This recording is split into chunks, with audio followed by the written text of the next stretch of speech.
निहत्थे छात्रों पे लाठीचार्ज किया गया, कैसे उनके ऊपर आंसू गैस के गोले दागे गए, कैसे छात्र अपनी जान बचाते हुए इधर उधर भागे, पैर टूट गए। शांतनु शेखर जी को पुलिस अपने अरेस्ट में रखी हुई है, उनके साथ मार पिटाई की है और काफी चोटें भी देखने को मिली है। हमारी महिला साथी जो कि एनएसवाई के उपाध्यक्ष है, उनके यहाँ पुलिस रात के 2 बजे पहुंच जाती है और 10-15 पुलिस वाले पहुंचते हैं, पहुंच के उनके घर की तलाशी लेते हैं, उनका फोन चेक किया जाता है। मुझे समझ में नहीं आता है कि क्या ये इतना बड़ा क्राइम था कि रात के 2 बजे पुलिस को जाना पड़ा, वो सुबह का होने का वेट तक नहीं कर सकते थे। ऐसे सैकड़ों साथी हैं जिनके पेरेंट्स को नहीं पता है कि उनके बच्चे कहाँ हैं, किस जेल में है, किस व्यवस्था में है, किस हालात में है और वो कहाँ पे हैं।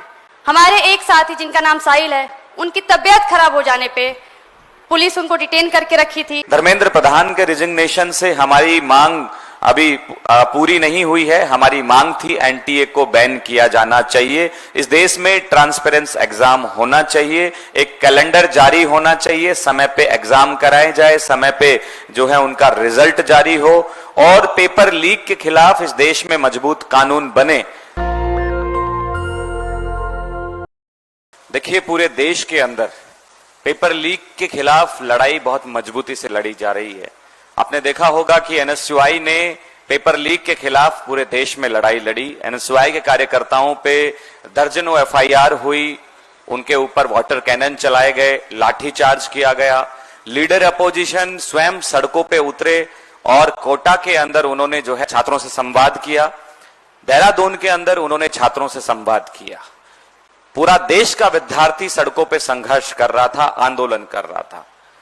जिस तरीके से जंतर मंतर के ऊपर छात्रों के ऊपर लाठीचार्ज किया गया, इस देश का विद्यार्थी इस देश की सरकार से, भाजपा की सरकार से, मोदी की सरकार से एक ही मांग कर रहा था कि इस देश में जो आज भाजपा ने एजुकेशन सिस्टम को खत्म कर दिया है, कोलैप्स कर दिया गया है, उसको बचाया जाए। इस देश में पेपर लीक रुकने चाहिए। नीट पेपर लीक के कारण 25 से ज्यादा सुसाइड नीट एस्पिरेंट छात्रों ने कर ली। सरकार का कोई भी प्रतिनिधि उन छात्रों से मिलने नहीं गया, ना कोई वहां का डीएम, ना एसपी, ना कोई एसडीएम, ना सांसद, ना कोई विधायक, ना कोई मंत्री।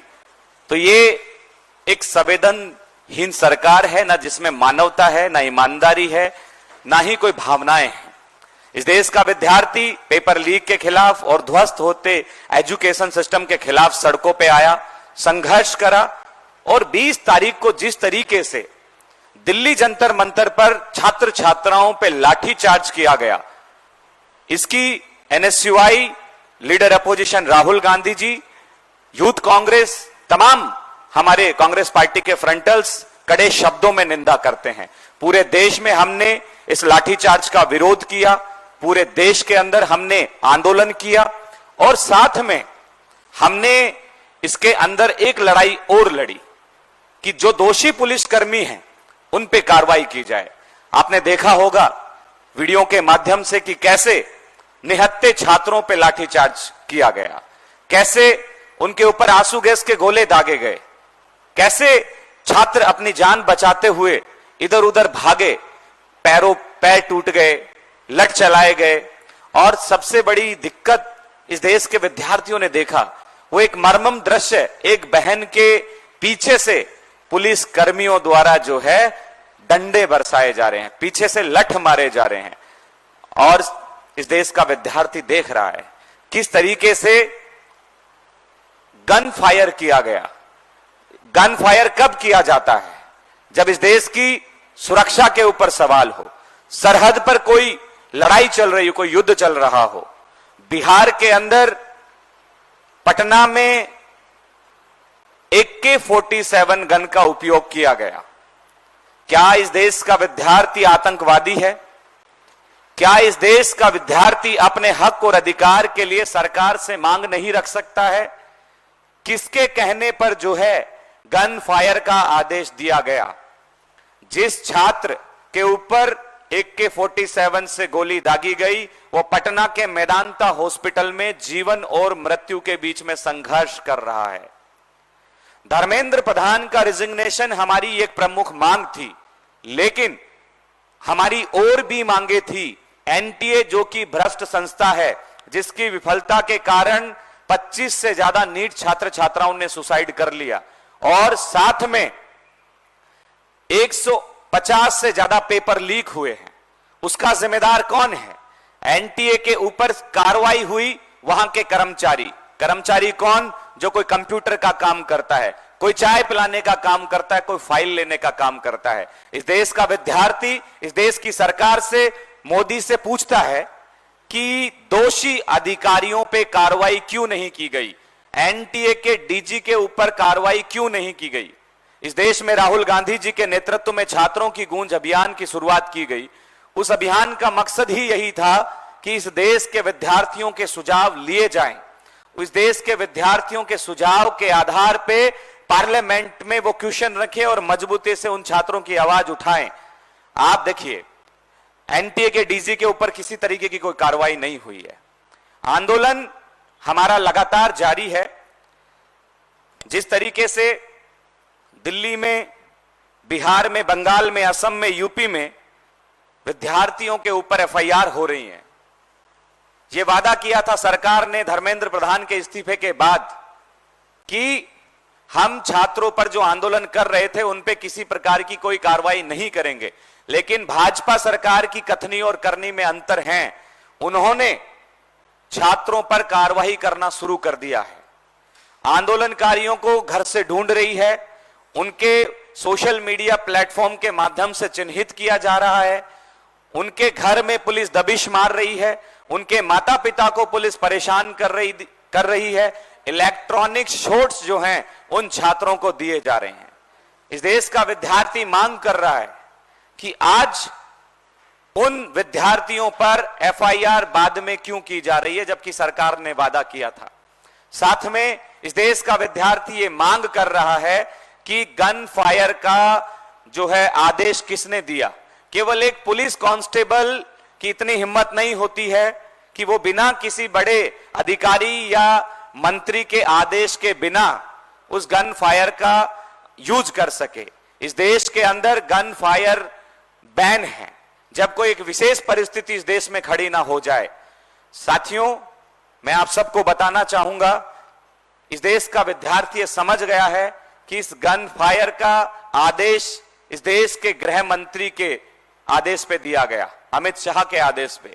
तो इस देश का विद्यार्थी अमित शाह के रिजिग्नेशन की मांग कर रहा है, उनके इस्तीफे की मांग कर रहा है। आज कुछ विशेष लोगों को जो है इस देश में टारगेट किया जा रहा है। कुछ विशेष विद्यार्थियों को चिन्हित करके उनका धर्म, जाति देख करके जो है उन पे एफआईआर की जा रही है। आज सोशल मीडिया पर जिन भी छात्र छात्राओं ने आवाज उठाई उनके ऊपर जो है एफआईआर दर्ज हो रही है। जो यूट्यूबर थे, जो पत्रकार थे, उनके वीडियोस को जो है डिलीट करवाया जा रहा है। मेटा को, एक्स को और इंस्टाग्राम को लेटर लिखा गया है कि जो भी सरकार के खिलाफ, जो भी पेपर लीक के खिलाफ आवाज उठा रहे हैं या मोदी सरकार के खिलाफ बोल रहे हैं, उन सब वीडियोस को जो है डिलीट करे और उनकी जानकारी जो है सरकार को दी जाए। तो ये कहीं ना कहीं अभिव्यक्ति की आजादी पे हमला है। इस देश में आंदोलन करने का अधिकार जो है कॉन्स्टिट्यूशनल राइट है, इस देश के लोगों को है, इस देश के विद्यार्थियों को है। साथ में हम लोग जो हैं छात्रों के साथ में खड़े हैं। जिस तरीके से बिहार के अंदर, दिल्ली के अंदर छात्रों के ऊपर लाठीचार्ज हुआ और उनको आज चिन्हित करके टारगेट किया जा रहा है, हम लोग छात्रों की गूंज अभियान के तहत इस देश के विद्यार्थियों को आश्वस्त करना चाहते हैं कि लीडर अपोजिशन राहुल गांधी जी, एनएसयूआई, यूथ कांग्रेस, तमाम कांग्रेस के संगठन आपके साथ में खड़े हैं।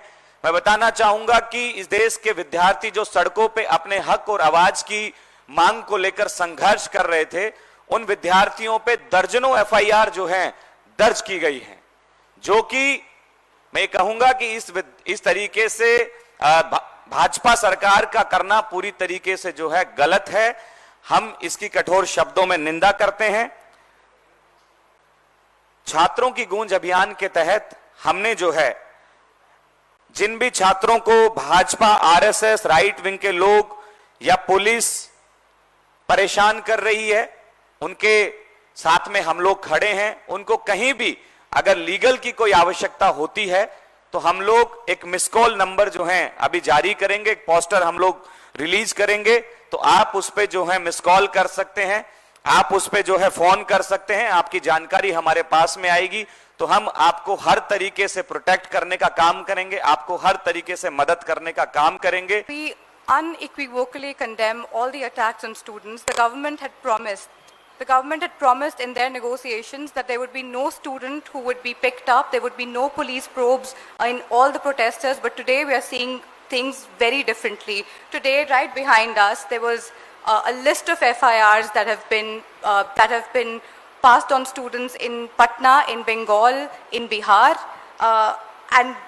and we deeply condemn it. My request to all the students who are there, from the Chhatro Ki Goonj campaign, from IYC, NSUI and the Indian National Congress, we are there with you. Everybody is there with you. In a situation where you have been given a legal notice, where you have been detained, where you have been asked to come in for questioning, where you have been asked, where a social media post of yours has been pulled down, or if you need a legal support in any situation, please, we are launching today we're launching our CKG Legal SOS. Please reach out to us. I'm going to say the number out loud again, 9811867474. If you find yourself at the face of this crackdown, if you find yourself needing legal help, we are there for you. To all the students, you are not alone and you will not be left alone. Shantanu Shekhar ji को police अपने arrest में रखी हुई है, उनके साथ मार पिटाई की है और काफ़ी चोटें भी देखने को मिली है। हमारी महिला साथी जो कि एनएसवाई के उपाध्यक्ष है, उनके यहाँ पुलिस रात के 2 बजे पहुँच जाती है और 10-15 पुलिस वाले पहुँचते हैं, पहुँच के उनके घर की तलाशी लेते हैं, उनका फ़ोन चेक किया जाता है। मुझे समझ में नहीं आता है कि क्या ये इतना बड़ा क्राइम था कि रात के 2 बजे पुलिस को जाना पड़ा, वो सुबह का होने का वेट तक नहीं कर सकते थे। ऐसे सैकड़ों साथी हैं जिनके पेरेंट्स को नहीं पता है कि उनके बच्चे कहाँ हैं, किस जेल में है, किस व्यवस्था में है, किस हालात में है और वो कहाँ पे हैं। हमारे एक साथी जिनका नाम साहिल है, उनकी तबीयत खराब हो जाने पे पुलिस उनको डिटेन करके रखी थी, वापस छोड़ती है, वो ठीक होते हैं, फिर उनको वापस से डिटेन कर देती है और अभी हालत उनकी ऐसी है कि वो बहुत सीरियस नोट पे चल रहे हैं।